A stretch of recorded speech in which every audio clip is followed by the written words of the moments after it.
안녕하세요. 뉴스반장입니다. 이재명 대표에 대한 소환 요구는 윤석열 정치검찰의 사생결단 정치쇼입니다. 국민들의 설 밥상에 윤석열 정부의 국정실패와 무능 대신 야당 대표를 향한 조작 수사를 올리려는 검찰의 언론 플레이에 강한 유감을 표합니다. 검찰이 제1야당 대표를 또다시 소환하겠다고 합니다. 의도는 뻔합니다. 설 명절 밥상에 이재명 대표 소환이 얘기거리가 되길 바라기 때문입니다. 또한 검찰은 이재명 대표의 변호인에게 구두로 소환 요구를 하자마자 언론에 이 사실을 흘린 것으로 보입니다. 사실과 다른 일방적 검찰의 주장만 난무하고 있습니다.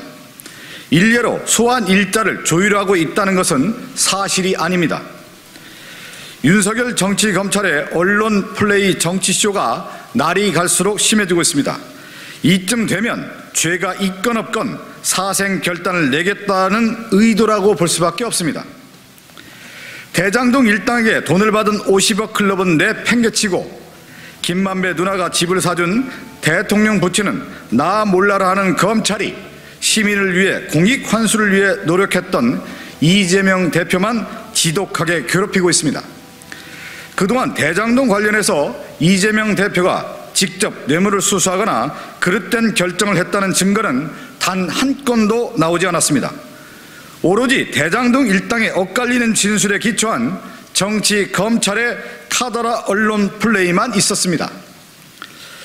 민주당은 이런 소환 요구도 설을 앞두고 여론을 호도하기 위한 정치 검찰의 악랄한 언론 플레이이자 야당 죽이기의 일환으로 규정합니다. 죄 없는 자에게 죄를 묻고 죄 있는 자들을 방조하는 정치 검찰의 행태에 국민의 분노가 커지고 있다는 사실을 명심하십시오. 윤석열 정치 검찰의 조폭식 정치 수사쇼에 신물이 날 지경입니다. 이런 검찰이 어떻게 사법 정의를 구현할 수 있다는 말입니까? 지금이라도 국회는 특검을 통과시켜 대장동과 관련한 모든 실체적 진실을 밝혀야 합니다. 검찰이 비정상인 수사 행태를 계속한다면 그에 상응하는 수준에서 대응하는 것이 불가피하다는 점을 분명히 알립니다.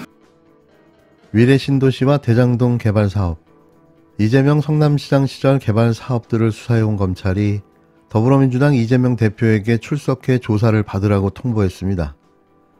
수사 개시 1년 4개월 만에 검찰이 이 대표를 직접 불러 조사하겠다는 건데요.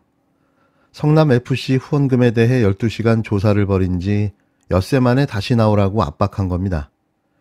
출석 일자는 설 연휴 이후로 27일, 30일을 제시한 것으로 전해졌는데요. 국민들 설 밥상에 이재명 대표를 올리겠다는 수작인 거죠. 이 대표는 대장동 일당에게 내부 정보를 흘리고 4천억 원대 이익을 안겨주면서 그만큼 성남시에 손해를 끼친 혐의를 받고 있는데요. 검찰은 2021년 11월부터 이미 이 대표를 피의자로 입건한 상태였습니다. 아무런 증거도 없으면서 의혹만 가지고 제1야당 대표를 피의자로 만들어 놓은 건데요.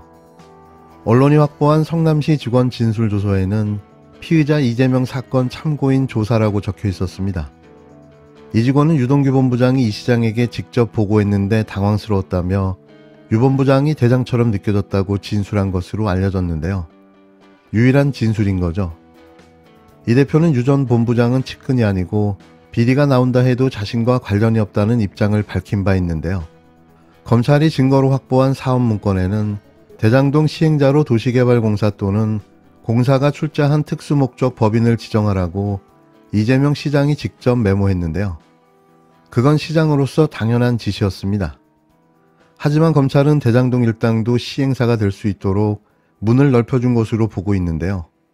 어처구니가 없는 거죠.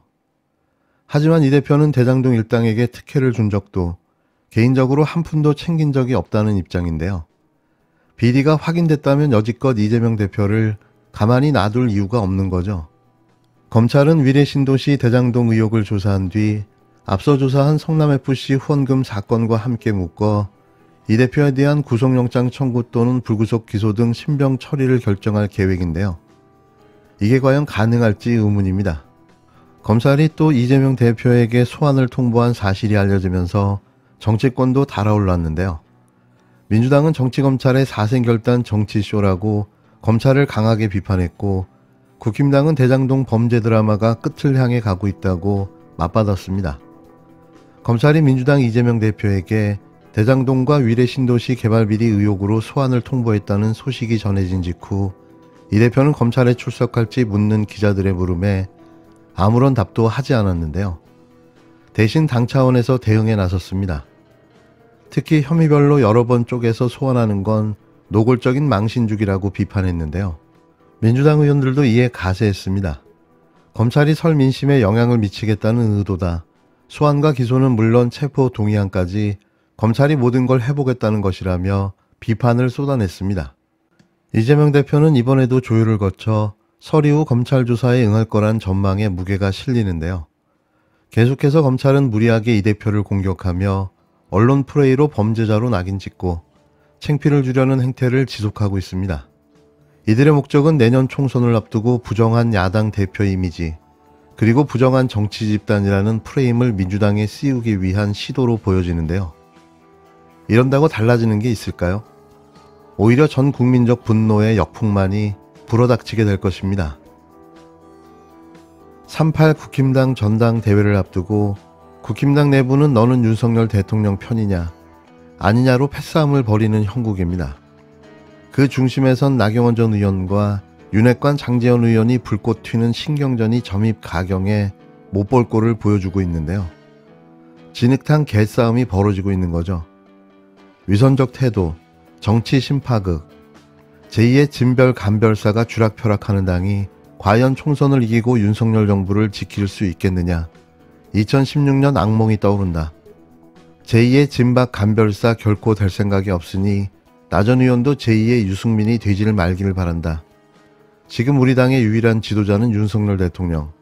오로지 윤 대통령께서 일할 수 있도록 도울 때다. 무엇을 위한 개싸움일까요? 이렇게까지 해야 하는 이유는 뭘까요? 나라가 망해가도 오로지 권력 쟁탈전만을 벌이는 한심한 대통령의 한심한 여당. 이 꼴을 보자고 2번을 찍은 걸까요? 이 찍들은 좋으시겠습니다. 윤핵관들은 전제 군주정이나 독재 국가를 꿈꾸는 것입니까? 정진석 위원장은 자신이 대통령이 국민의힘에 파견한 총독이라도 되는 줄 착각하는 것입니까? 국민의힘 정진석 비상대책위원장은 자당 당대표 후보들을 향해 대통령을 공격하면 당이 즉각 제재하겠다고 협박했습니다. 대통령에 대한 충성 경쟁만 용인하겠다는 것입니까? 지금은 왕정시대나 군사독재 시대가 아닙니다. 정당 민주주의의 기본은 자유로운 토론인데 대통령에 대한 비판조차 허용하지 않겠다니 정당 민주주의를 쓰레기통에 내팽개치겠다는 것이 아니고 무엇입니까? 전당대회에서 국민의 목소리를 완전히 배제하더니 이제는 윤석열 대통령에 대한 충성 맹세만 허용하겠다고 합니다. 그저 기가 막힐 뿐입니다. 윤핵관들이 이런 행태를 보이니 윤석열 대통령이 민의의 길을 막고 국정을 일방통행으로 밀어붙이는 폭거를 일삼는 것입니다. 비판을 공격으로 받아들이며 비판의 목소리를 틀어막으려고 하는 윤핵관들의 행태는 정당을 넘어 우리 사회의 민주주의까지 파괴하고 있습니다. 지금이라도 윤석열 대통령과 윤핵관들은 주권자인 국민을 배제한 반민주적 전제 군주정의 꿈을 접고 국민의 목소리에 귀 기울이기 바랍니다.